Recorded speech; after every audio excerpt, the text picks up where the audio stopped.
सोया हम तोते तो है नहीं, है ना।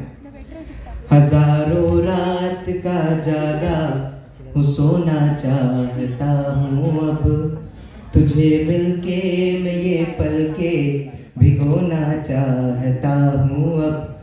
बहुत ढूंढा है तुझको खुद, मैं इतना थक गया हूँ मैं, कि खुद को सौंप कर तुझको मैं खोना चाहता हूँ अब।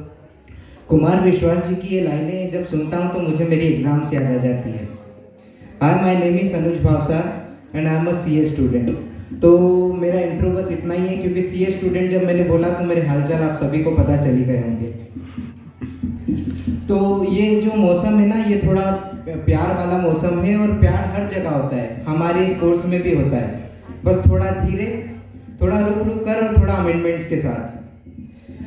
और हमारा जो कोर्स है ना, हम जानते हैं कि हमारा जो कंट्री है उसमें बाहर की बहुत सारी कंपनियां यहाँ पर आ रही है अपना बिजनेस लेकर, और वो उसका रीज़न ये है कि यहाँ पर एक चीप लेबर मिल जाता है, एक सस्ता एम्प्लॉयमेंट। लेकिन ना, वो सस्ता एम्प्लॉयमेंट की जो बहुत बड़ी कम्युनिटी है उसके नीचे भी एक समाज आता है, वो ये रहा हमारा सी आर्टिकल्स का। मतलब यहाँ पर अगर कोई सीए है तो मैं उनसे पूछना चाहता हूँ कि सीए में भगवान का कोई डर नहीं है, या तो फिर भगवान के साथ बातचीत करने कोई अलग सा प्रोविजन बनाया हुआ है। क्योंकि इतना रिटर्न ऑन इन्वेस्टमेंट एक आर्टिकल को 2500 रुपए देकर उससे लाखों का काम करवा लेना, इतना रिटर्न ऑन इन्वेस्टमेंट तो क्रिप्टो पर भी नहीं मिला आजकल किसी को। अब जब मैंने बोला था कि प्यार इस कोर्स में भी है और अमेंडमेंट्स के साथ है, तो मैं अपनी एक रिलेशनशिप डिस्क्लोज करता हूँ कि I am in a relationship with my modules. अब मैं ना बहुत सारी किताबें पढ़ता हूँ, ऑथर्स की नॉवेल्स पढ़ता हूँ, तो लोग मुझे देखते हैं और कहते हैं कि इतनी ज़्यादा किताबें पढ़ता है, इतना रीडिंग करता है। उसके बाद जब मैं अपने घर जाता हूँ और अपने रूम में जाता हूँ तो मुझे मेरी मॉड्यूल्स घूर कर देख रही होती है और बोलती है कि तुम मुझे अटेंशन नहीं देते। तो उस पर मैंने कुछ लिखा था कि देख कर तुझको तेरे आगे मैं बढ़ नहीं पाता, देख कर तुझको तेरे आगे मैं बढ़ नहीं पाता, लोगों को लगता है जमाने की किताबें पढ़ते हुए मैं अपना सिलेबस खत्म कर नहीं पाता। तो ऐसी मेरी मॉड्यूल्स के साथ मेरा कुछ रिलेशनशिप है। अब मैं है ना 12th में, एक मेरे 12th तक कभी खराब मार्क्स नहीं आए।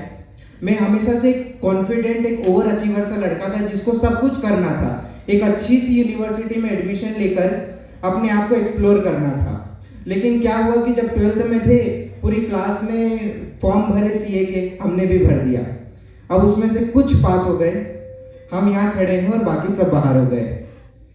अब हुआ कुछ यूँ कि मैंने एडमिशन भी एक यूनिवर्सिटी में लगभग ले लिया था, फिर आया कोरोना।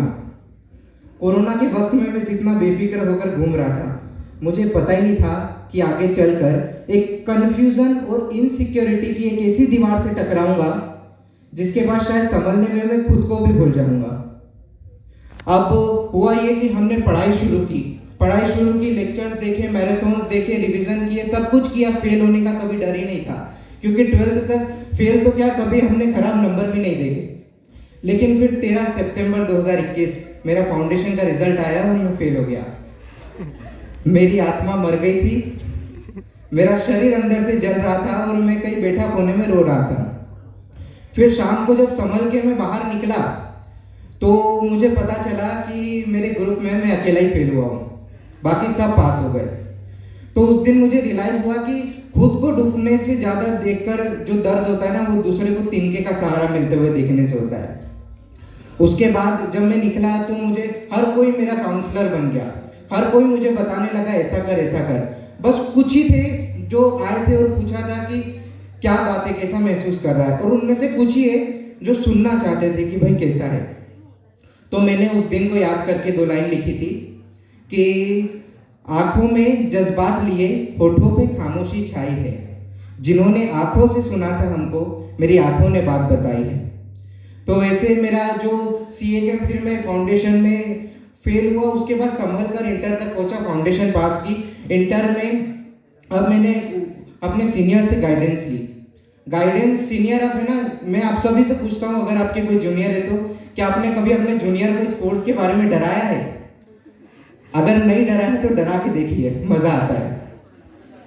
क्योंकि मेरे सीनियर ने ना मुझे बहुत डराया, और वो डरा डरा कर मुझे अब क्या बताऊं उनके बारे में।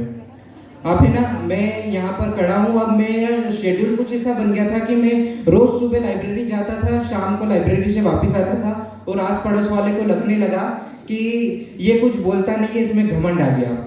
तो उन सभी को किसी ने एक बहुत खूब लाइन कही थी कि एक दिन मैं अव्वल बनूंगा, आज नहीं कल बनूंगा, और अभी खामोश बैठा देखते हो मुझको, एक दिन इस शहर की हलचल बनूंगा, एक दिन मैं अव्वल बनूंगा। और जब अभी मैं घर से अभी शिफ्ट होकर इंदौर आया हूँ, और इंदौर में एग्जाम बाद में खूब घूमा, लेकिन फिर मुझे 2 लाइन याद आई कि नई नई आंखें हो ना तो हर मंजर अच्छा लगता है, लेकिन अब इन आंखों को इनका घर अच्छा लगता है। और घर की बात करते हुए मुझे जाकिर खान की लाइनें याद आती है कि लहू के थे जो रिश्ते उन्हें हम छोड़ के आ गए, सुकून आंखों के सामने था हम मुंह मोड़ के आ गए, और खजाने लूट रहे थे माँ बाप की तिजोरी से, और हम हैं जो कोड़ियों के खातिर अपना घर छोड़ कर आ गए। तो आखिरी में बस इतना ही कहूँगा, मुझे इतनी तसल्ली से सुनने के लिए धन्यवाद। और एक ही बात पूछूंगा कि क्या आपने अपनी कहानी किसी को सुनाई है? अगर नहीं तो सुना के देखिए, अच्छा लगता है। धन्यवाद।